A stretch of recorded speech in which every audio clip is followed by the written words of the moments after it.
A 17-year-old Nigerian woman is stripped naked in a temple in Benin City. The juju priest extracts blood from her breast while forcing her to promise eternal loyalty. On the streets of Castel Volturno, 122 bullets pierce the night, leaving 7 African bodies on the asphalt. In the corridors of Interpol, agents track a criminal network that spans 21 countries and moves $5 billion a year. This is the story of Black Axe, the university fraternity that became Europe's most feared mafia. On the afternoon of September 18, 2008, a commando from the Casalisi clan of the Camorra enters the Ob exotic fashion clothing store on Via Domiciana. The men carry assault rifles. They fire 130 times at everything that moves. When they withdraw, 7 people lie dead, 6 of them African. Italian authorities identify the victims: Christopher Adams, Eric Afam Yaboa, Francis Antwi, Alex Gimes, Samuel Kwaku, and Elijah Baba. Antonio Saliento, an Italian owner of a neighboring establishment, also falls. The bullets had sought out blacks. The bullets did not discriminate between Ghanaians, Liberians, or Togolese. They simply executed a message. The Castel Volturno massacre was not an isolated episode of street violence. It was a declaration of war and the recognition of an emerging power. The Camorra, one of the most powerful criminal organizations in the world, had just confronted an uncomfortable reality. In its own territory on the southern coast of Italy, another mafia had taken root. A mafia that did not speak Italian, that did not respect traditional codes, that had arrived hidden among refugees and migrants. A Nigerian mafia. But how did Nigeria come to dispute territory with the Camorra? How did a student fraternity founded in 1977 at the University of Benin transform into a transnational criminal organization with 30,000 members in more than 80 countries?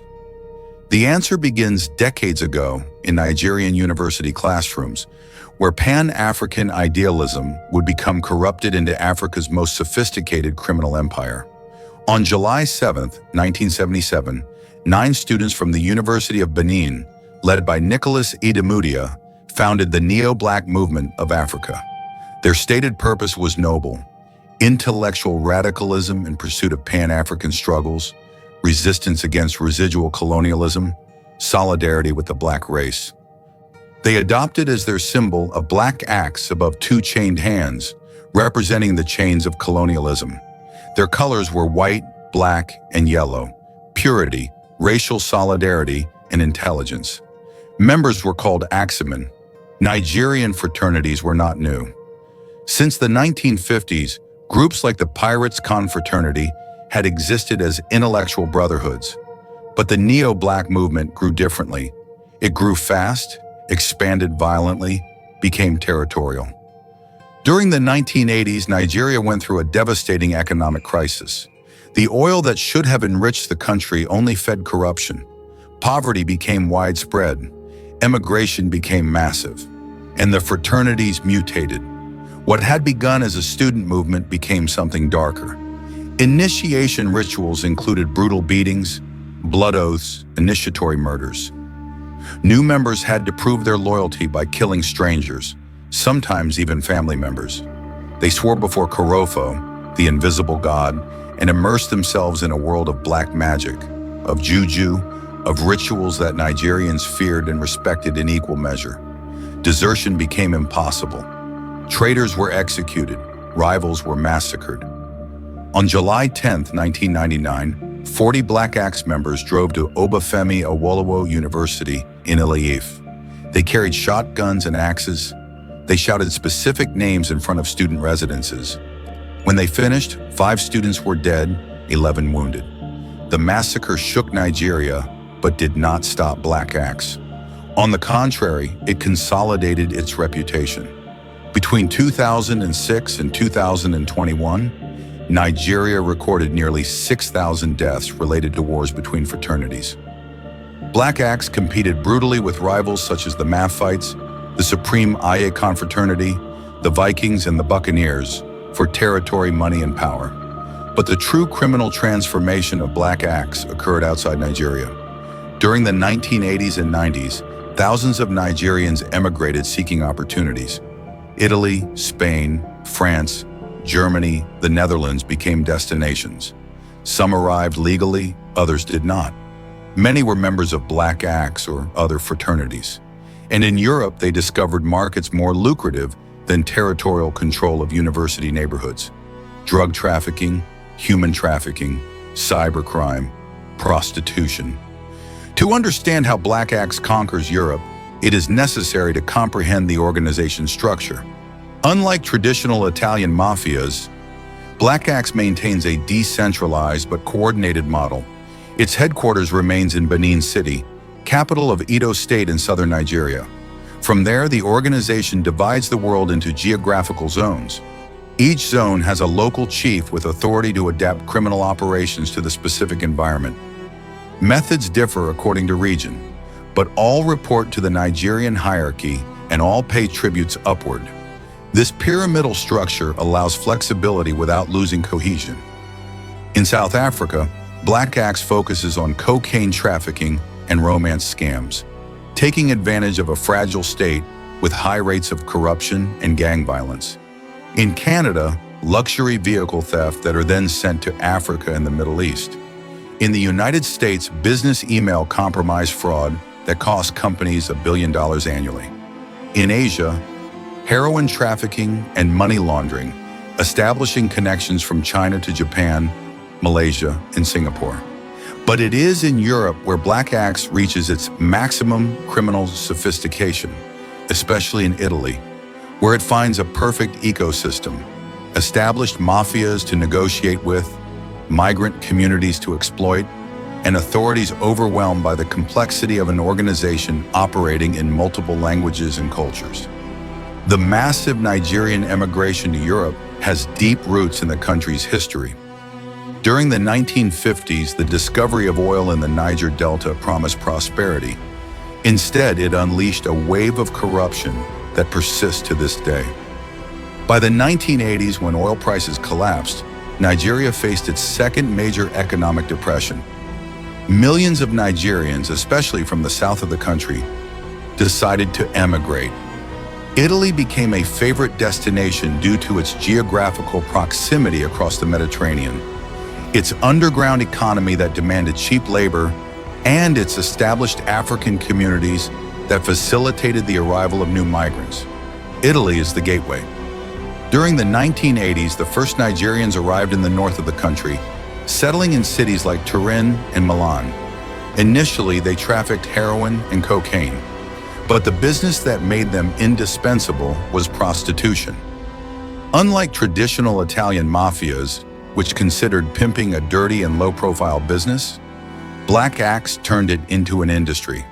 And they developed a method of psychological control so effective that they did not need physical chains. Juju. Juju is a Yoruba spiritual practice, a form of African magic that mixes ancestral beliefs, blood rituals, and supernatural threats.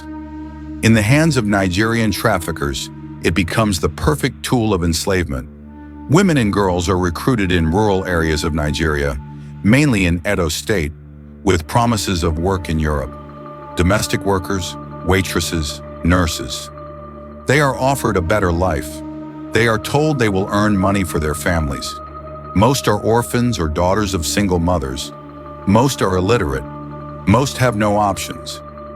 Before departing, they are taken to a juju temple in Benin City. There, a priest performs a ceremony that will last in their memory as an eternal curse. The young woman is ordered to undress. The priest takes blood from her breast, cuts her hair, collects her nails, extracts menstrual fluids. Sometimes he forces her to eat chicken hearts, drink blood mixed with worms, or ingest unknown powders. During the ritual, the victim swears absolute loyalty to the madam, the trafficker who organizes her journey. She swears to pay the debt, usually between 30,000 and 50,000 euros. She swears not to reveal information to the police. She swears not to escape. And she swears that if she breaks her promise, she or her family will suffer terrible diseases, madness, sterility, death. The priest keeps the victim's personal objects in a packet, which he gives to the madam. That packet becomes the physical connection between the woman and the curse. As long as the madam has it, the victim believes she is trapped. This belief is so powerful that even educated women, Christians or Muslims, succumb to it. Juju does not require armed guards or shackles. The prison is in the mind. The journey to Europe is another level of horror. Women cross the Sahara in crowded vans, traverse Niger, arrive in Libya. In Libya, many are sold repeatedly to different criminal gangs. They are locked in correction houses, a euphemism for brothels where they are systematically raped to break them psychologically before reaching Europe. The journey lasts between 4 and 6 months. Many die of thirst, hunger, disease. Those who survive cross the Mediterranean in inflatable boats. In 2016 and 2017, more than 11,000 Nigerian women arrived in Italy by sea. The International Organization for Migration estimates that 80% will end up in forced prostitution. Once in Italy, women are distributed throughout the territory. Castelvolturno, a coastal town between Rome and Naples, becomes the European headquarters of the Nigerian mafia. In the 1970s, Castelvolturno was a tourist paradise for the Italian elite, but the Casalesi clan of the Camorra illegally built hundreds of buildings along the coast, contaminated the beaches with toxic dumps, and abandoned the town when it ceased to be profitable. After the 1980 earthquake in Campania, the Italian government temporarily housed victims in those buildings. When they left, owners rented the apartments to African immigrants. In 2008, Castelvolturno has between 25,000 and 50,000 inhabitants, two-thirds of them undocumented African immigrants. It is a lawless zone where the police prefer not to enter. Black Axe and other Nigerian fraternities control entire streets. Trafficked women are housed in crowded homes, 10 or more per apartment. Then they are sent to work on Via Domiciana, the Roman road connecting Castelvolturno with Naples. There, under the scorching sun, 14-year-old girls dressed in miniskirts and heels wait for clients who pay 10 euros for sex.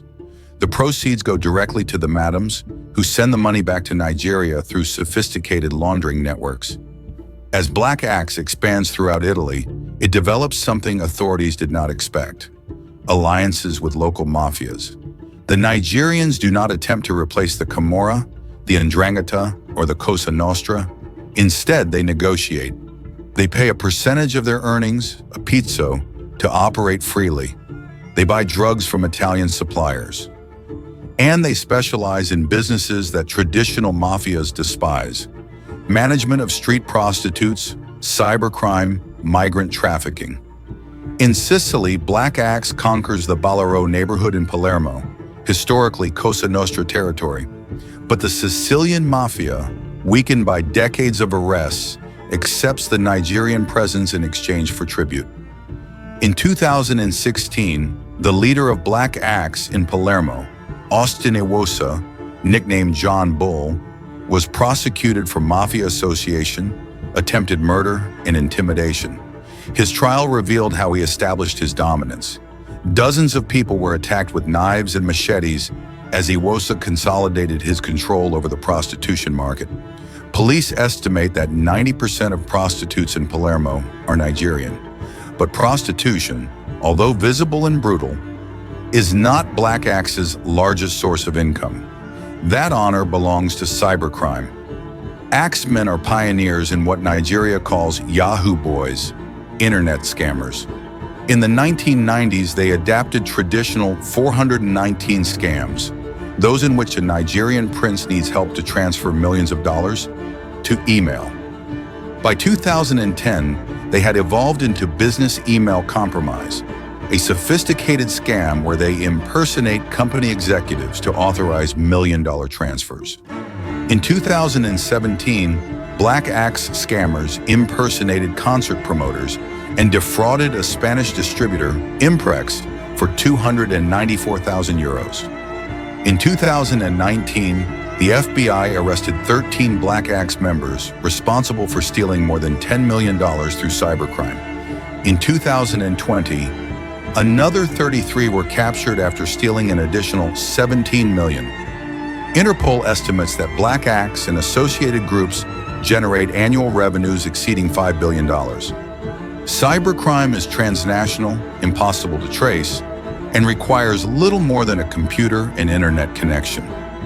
Black acts also diversifies into drug trafficking.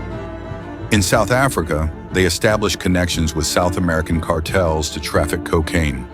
In Europe, they work with Chinese triads in heroin trafficking to France. In Germany, where more than 20,000 Nigerian women live in forced prostitution, Black Axe coordinates routes from Italy through Switzerland. In 2019, German authorities dismantled a human trafficking network in Bochum, led by a British-Nigerian woman known as Madame Sandra, whose real name was Josephine Iyamu. Iyamu, a nurse by profession, charged 30,000 euros for each woman she trafficked from Nigeria to Germany via Libya and Italy.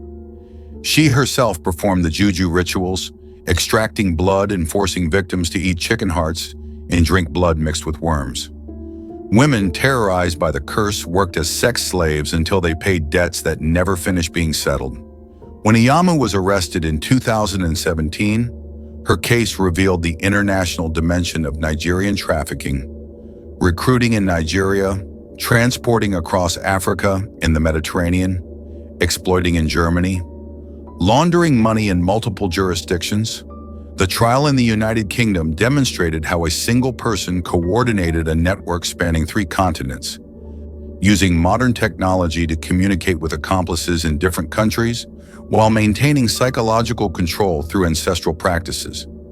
The business model is devastatingly efficient. The madams, many of them former prostitutes who paid their own debts, recruit personally or through intermediaries in rural Nigerian villages. They know the cultural codes, speak local languages, can identify the most vulnerable victims. Once a woman accepts, the process accelerates. Juju ceremony, overland journey to Libya, sea crossing to Italy, distribution throughout Europe. Madams do not need to be physically present. They coordinate by phone, send instructions, collect earnings, and they keep the juju packet as physical guarantee of control. France also becomes fertile ground. In 2018, French police dismantled a money laundering network that moved between 30 and 50 million euros in 3 years. Members of the Supreme IA Confraternity and Black Axe collected cash from Nigerian prostitutes in cities like Lille, Lyon, Marseille, Bordeaux, Nice, and Paris. The money was concentrated in a hair salon and a grocery store in northern Paris. From there, human mules transported it in double-bottom suitcases to Nigeria, sometimes passing through other European capitals and African countries to avoid suspicion. Jean-Marc Droguet, head of the anti-trafficking agency OCTRI-H, confirms that all the money returns home to Nigeria, where it finances the continued expansion of criminal networks. Investigators discovered that the laundering system is extraordinarily sophisticated. Mules do not travel directly from Paris to Lagos. First, they go to Amsterdam, then to Brussels, then to Dakar or Accra, and finally arrive in Nigeria. Each step is calculated to confuse financial tracking. Some transactions pass through cryptocurrencies, making tracking even more difficult. Data extracted from confiscated computers and phones reveal massive bank transfers, black market currency exchange operations, and use of front companies to legitimize illicit funds. Spain does not escape. In Barcelona and Madrid, Nigerian women work on the Ramblas and the peripheries. The Mossos d'Esquadra, the Catalan police, arrested 25 members of trafficking networks, although 13 more remain fugitives under European arrest warrant. Authorities acknowledge that it is impossible to completely stop the phenomenon. Every time they dismantle a network, another emerges. Traffickers find new routes, new methods, new victims. Black Axe also operates in Switzerland, the Netherlands, Portugal, Ireland, Sweden, and the United Kingdom. In Canada, they dismantled in 2015 a sophisticated vehicle theft ring. 500 luxury cars, valued at $30 million, stolen in 1 year. In Argentina, during Interpol's Operation Jackal III in 2024, the federal police dismantled a Nigerian-led network that counterfeited high-quality banknotes, the so-called supernotes. They arrested 72 suspects, seized 1,200,000 fake dollars, and froze 100 bank accounts. September 18, 2008 marks a before and after. The Castel Volturno massacre is not a simple settling of scores. It is a declaration of war by the Camorra against growing Nigerian power. The leader of the commando, Giuseppe Satola, head of the Casalesi clan, had previously ordered 2 attacks against Nigerians in August of the same year. 20 minutes before the massacre at the Ob exotic fashion store, Satola and his men had murdered Antonio Saliento.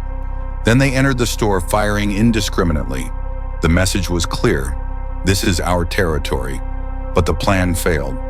The next day, 200 African immigrants marched through Castel Volturno in protest. They blocked Via Domitiana for 3 hours. They overturned garbage containers. They broke windows. The fury was uncontainable. The Italian government responded by deploying 400 soldiers in the area.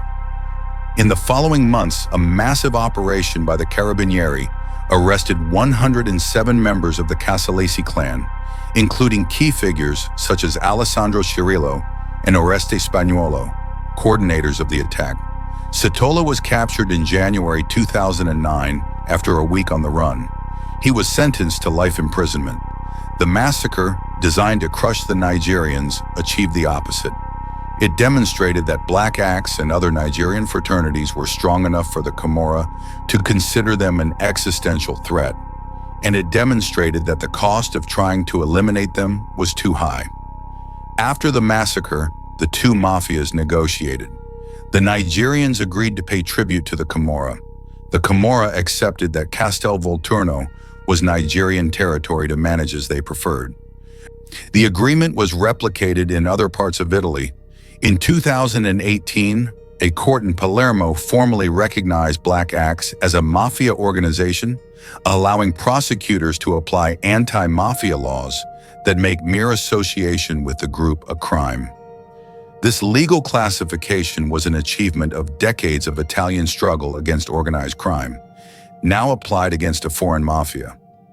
Between 15 and 18 Black Axe members were arrested in Palermo that year, accused of mafia conspiracy, drug trafficking, exploitation of prostitution, and violent crimes.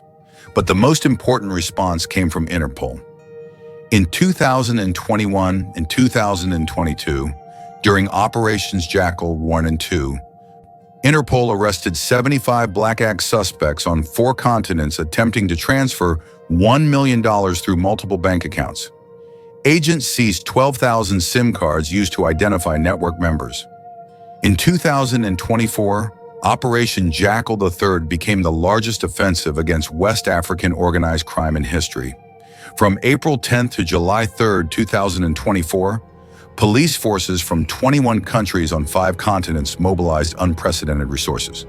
Argentina, Australia, Brazil, Canada, Côte d'Ivoire, France, Germany, Indonesia, Ireland, Italy, Japan, Malaysia, the Netherlands, Nigeria, Portugal, South Africa, Spain, Sweden, Switzerland, the United Kingdom, and the United States participated.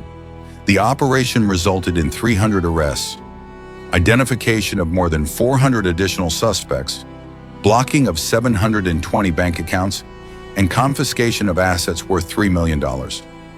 In Switzerland, authorities seized more than 1 kilogram of cocaine and 45,000 euros in cash.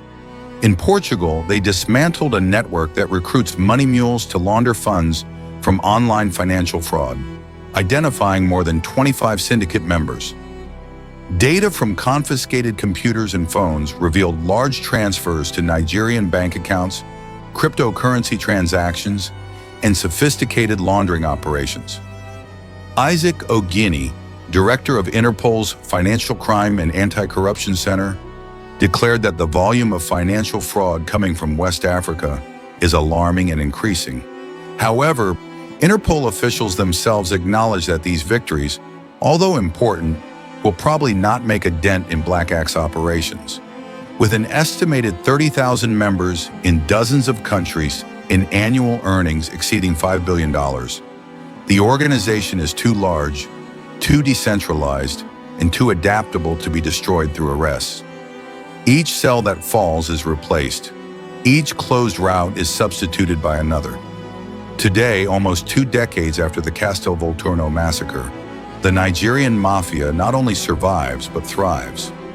Castelvolturno remains as its European headquarters, a ghost town where thousands of undocumented immigrants live in ruined buildings, where Nigerian women continue working on Via Domiciana, where the Italian police maintain minimal presence. Vincenzo Schiavoni, the surgeon who runs the Pineta Grande Hospital in Castelvolturno, lives under 24-hour police protection after refusing to pay tribute to the mafias. His garage was blown up with explosives. In his emergency room, he treats victims of machete attacks, young men with stomachs full of narcotics, pregnant women used as drug mules. Roberto Saviano, the Italian journalist, author of Gomorrah, and declared enemy of the Camorra, identifies the central problem. Castelvolturno and similar places can only be resolved by granting full rights to African workers. While immigrants remain undocumented, vulnerable, and desperate, mafias will have an infinite army of victims to exploit. But European governments, pressured by anti-immigration movements and populisms, respond with expulsions and militarization instead of integration. The solution is not police-based, argues Saviano, but political and humanitarian. However, he acknowledges that changing decades of institutional abandonment requires political will that does not yet exist. The impact of Black Axe transcends criminal statistics. In Nigerian communities in Europe, the organization generates a climate of permanent fear. Those who refuse to join or cooperate face threats, extortion, violence. Nigerian merchants pay protection. Young people are aggressively recruited. Families live with the terror that their daughters will be identified as trafficking targets. And the presence of Black Axe fuels xenophobia in European societies, where populist politicians use African criminality as an argument against immigration, without distinguishing between victims and perpetrators. The dimension of the phenomenon is astonishing. In Italy, approximately 25,000 members of Nigerian fraternities operate in almost all regions. Black Axe alone is estimated to have 5,000 members in the country. The Supreme Eye Confraternity, the Buccaneers, the Vikings, and the Mafites control additional territories. In Germany, called the Brothel of Europe by human rights organizations, tens of thousands of Nigerian women work in forced prostitution. The value of a single trafficked woman is estimated at 55,000 euros throughout her exploitation. In 2018, the Oba of Benin City, spiritual and traditional leader with authority over the Edo people, made an unprecedented public declaration.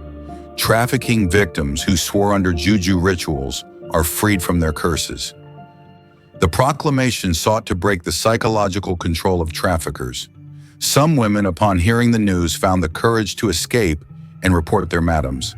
But many others remained trapped, either by fear, real economic debt, or because traffickers simply performed new rituals that invalidated the Oba's declaration. Black Axe's cybercrime continues to evolve. Business email compromise scams become more sophisticated, using artificial intelligence to fake executive voices and create emails almost indistinguishable from legitimate ones. The FBI calculates that these scams cost American companies between $1 and $2 billion annually. Europe suffers similar losses. And unlike drug or human trafficking, cybercrime is virtually impossible to stop. It requires no physical borders, generates no immediate visible victims, and perpetrators operate from any corner of the world. In Nigeria, the federal government enacted in 2004 the Secret Cult and Similar Activities Prohibition Act. Several states approved additional legislation.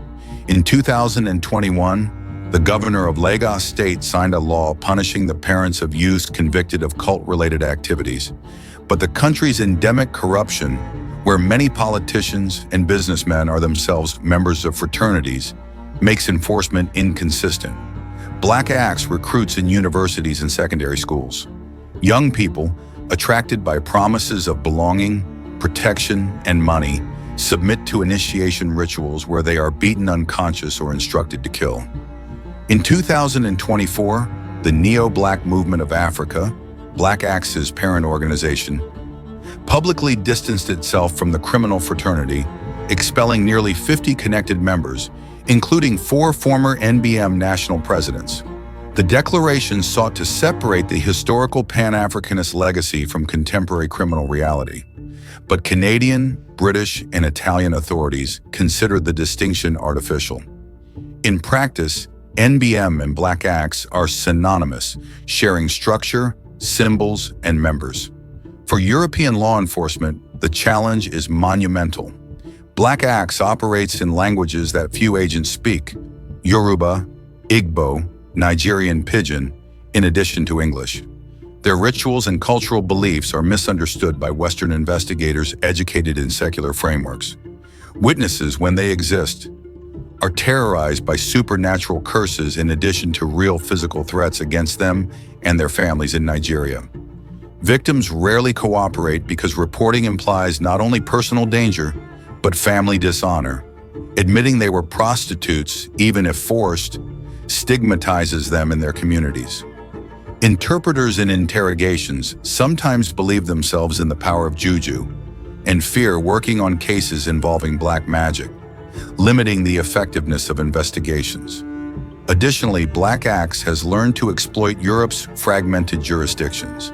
A crime can begin in Nigeria, be executed in Italy, laundered in Spain, and benefit leaders in France.